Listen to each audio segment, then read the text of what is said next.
This is Deborah Atkinson, and you're listening to Flipping 50, where I address your top questions and the things you struggle with most so you can have more energy and less decision fatigue about what to eat and how to move, and you can change your thoughts to Flip 50 with the life and the energy you love in the second half. And I'm talking solo today all about sprints for healthy body composition post-menopause. And by healthy, I also want to include sexy. So, if you're more motivated by how these jeans look or getting into the back of the closet clothes, that is all okay. No judgment here. But if you're feeling like, hey, my weight is good, but, I'm a little bit worried about the change or the redistribution of it, and my body composition isn't the same as it used to be, this is also for you. If you want healthy body composition, meaning less body fat and more lean muscle tissue, and you're post-menopausal, sprint intervals are proven to get you there.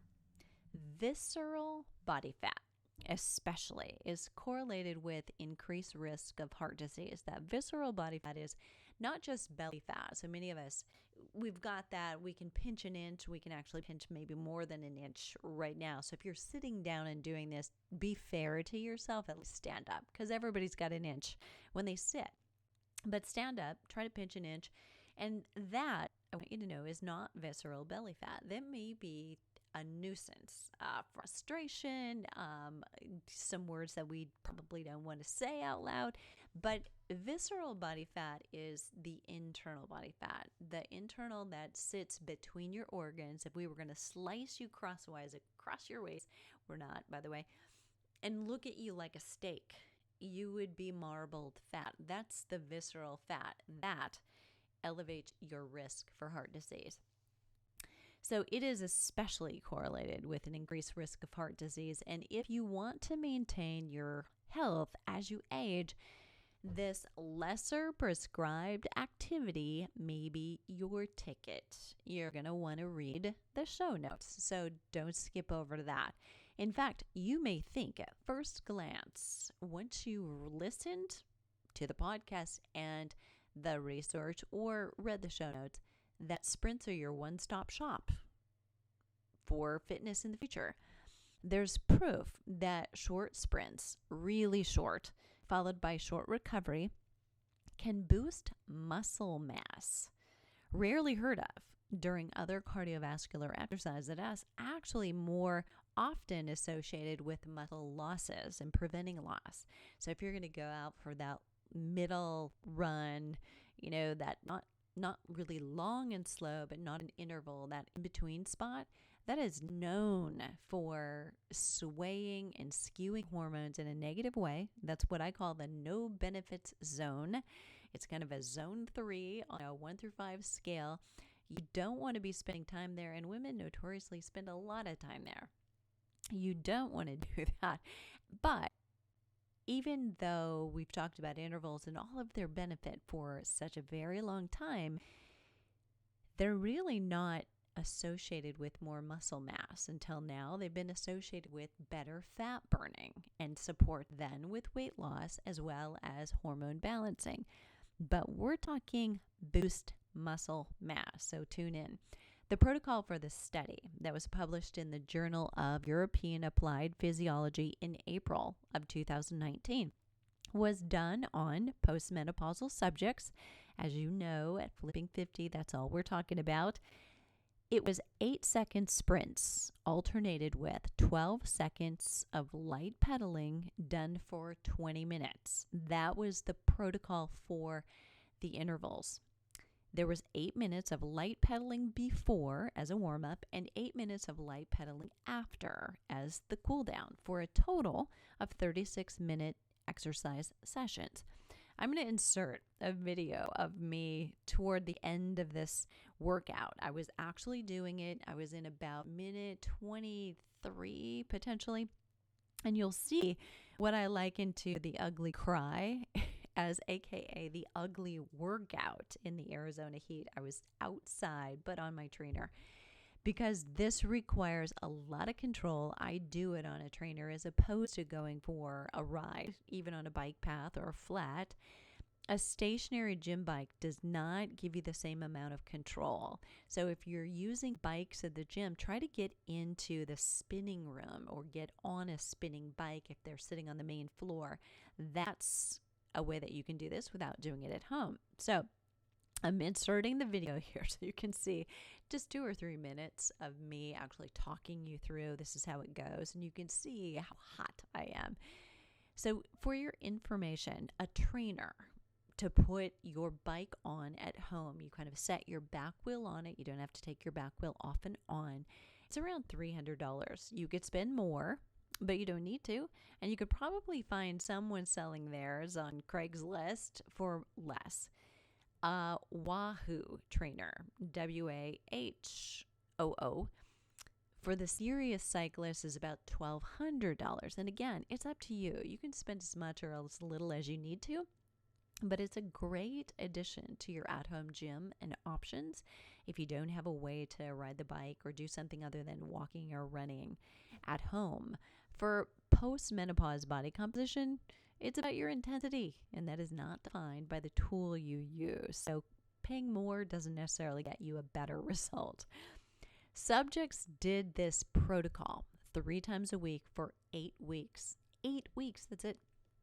It seems that SIT or SIT, sprint interval training, might be replacing HIT, high intensity interval training, for optimal changes for one big reason. It's not just about the fat burning effect of intervals. That's been the sex appeal of high intensity interval training for years. The increase in muscle mass after 8 hours, and by 8 hours, here's where that's coming from. That was after the 8-week protocol or study. That was the total interval time during the 2-month study of sprinting. It's higher even than the effect of strength training, shown to increase muscle by 40 grams per hour. So I know that's kind of a little hard to track, but we know, and notoriously, strength training is known to gain lean muscle tissue. So the average of how much lean muscle tissue could you gain by lifting for X amount of hours over a period of time, that's 40 grams per hour. The increase in muscle mass after 8 hours of total interval sprint training time was greater than that. So don't, however, forfeit your strength training just yet. With the strength and stamina provided by weight training, you'll be able to take the intensity of your sprint intervals up a notch for better results. And you'll also be reducing your risk of injury. Generally, strength training kind of brings you back to paying attention to the strength of the muscle around the joint, so you've got more joint and movement integrity. To further reduce injury risk, perform intervals only on exercise modes that you're already, one, familiar with and have built a foundation of fitness with, so that you are also specifically warmed up for them. So if you're going to do your sprint intervals running, which would be a little bit harder, easier on land than it would be on a treadmill, because by the time you push the up, it doesn't actually catch up with you for a little while. But if you're doing it, you want to be used to running, all right? And you want to be good and warmed up from a jog or walk to a run before you get there. So on the bike, a little bit easier. All right, intervals beyond fat burning. Let's talk about that.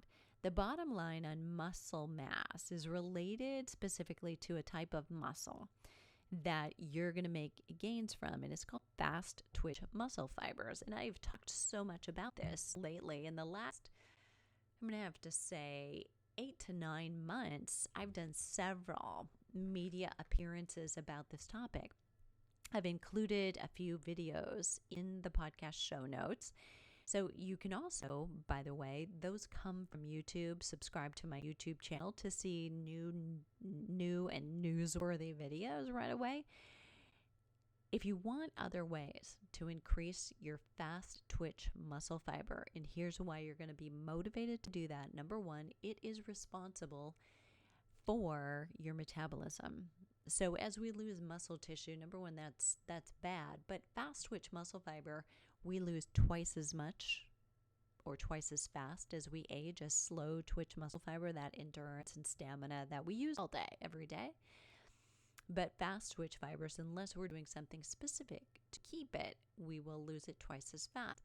So if you are finding you've got a slowing metabolism, you may want to examine that workout that you're doing and make sure you're doing some things that help you build it back. Intervals or the sprint training specifically will help. Other ways to increase your fast twitch muscle fibers. In addition to sprint interval training and strength training, either using heavy or, if you need to, go moderate weight and use power, a little more speed on the lift phase being most effective for strength training. You also want to make sure that your vitamin D levels are adequate. Vitamin D supports growth in fast twitch muscle fibers. That is relatively new news in the last 6 to 12 months. For information about ordering your own micronutrient tests so that you can check your nutrition status, you can find labs I use here again in the show notes. Use Flipping 50 now, that's Flipping 50 now, for a crazy special. But if you're listening to this long after the fact and it is no longer the end of June in 2018, you may have missed this opportunity. So this right now, if you choose the Elite Athlete panel, and yes, you are an athlete, by the way, if you have that thought going through your head, you can save $200 on an already really good rate of a package that's going to look at your inflammatory markers, your hormones, your cortisol, and it's going to check your micronutrients, the ones that we are most deficient in, like omega-3s, vitamin D, and magnesium. So click the links to learn about specific labs. So once you get to this page, even if it's long after the fact, going to this page will tell you if you're going to try to order them through your doctor because maybe you have great insurance and awesome. Then click the description so you know what tests you're actually asking for and why they would help you, what you'll learn from them, and what you can do about it that will help you. Post-menopause body composition is something you can definitely control. So you no longer need to accept the fact that because you're aging, you are actually going to get fatter, lose muscle mass. The finish or the end of those sentences always needs to be unless you're doing the right thing to stop or prevent it. You've got the power to make the changes you need to. Last but not least, fast twitch muscle fiber definitely helps with metabolism. I'll just repeat that again and again. But the other thing that it will do for later is continue to help with metabolism and prevent falls. Your reaction skills, coordination, agility, your ability to take your foot off the gas and put it on the brake, your ability to, catch a hot curling iron falling up the counter or a baby about to fall is due to fast twitch muscle fiber. How much or how little you have will depend on whether or not you can do it. And we all may trip, stumble, catch our toe on the rug, or going up the curb and misjudge the height, but not all of us will fall because some of us will have those agility skills and be able to right ourselves. So the references are all here in the show notes. You can come to them and find them. And don't forget, I'm going to also throw in something mentioning the core challenge if you haven't got that. And if you're listening at the very beginning of July in 2019, now is the perfect time to join the Flippin' 50 Cafe because we are about to flip the switch to Cafe 2.0. And you can still get in at Cafe 1.0 rates for a very short time as we're upgrading everything, making changes to make finding exactly what you need for right now easily and being there ready, waiting with the next thing that you need. Annual memberships are renewable. It's a subscription. You can choose not to renew at any time during the year just by letting us know. And the annual memberships right now, remember, are still at the 1.0 rate. So if you're looking for motivation beyond having done a program or perhaps you've already coached with me, the Flipping 50 Cafe is the place to do it. If you have a question, leave it below the show link at flipping50.com/post-menopause body composition. And do know there's a dash between each one of those words. That, again, was flipping50.com post-menopause body composition. And join us on the Flipping 50 TV Facebook page to get those juicy resources, see my sweaty, hot, ugly workout video, and the other videos about fast twitch muscle fiber. To get a better understanding of it, you can visit today's show notes at flipping50.com/post-menopause body composition. If you enjoyed the show, please leave a rating in iTunes. It really helps spread the word. And then share this with a friend to surround yourself with a supportive community of women on the same journey. What are you waiting for? Start Flipping 50 today.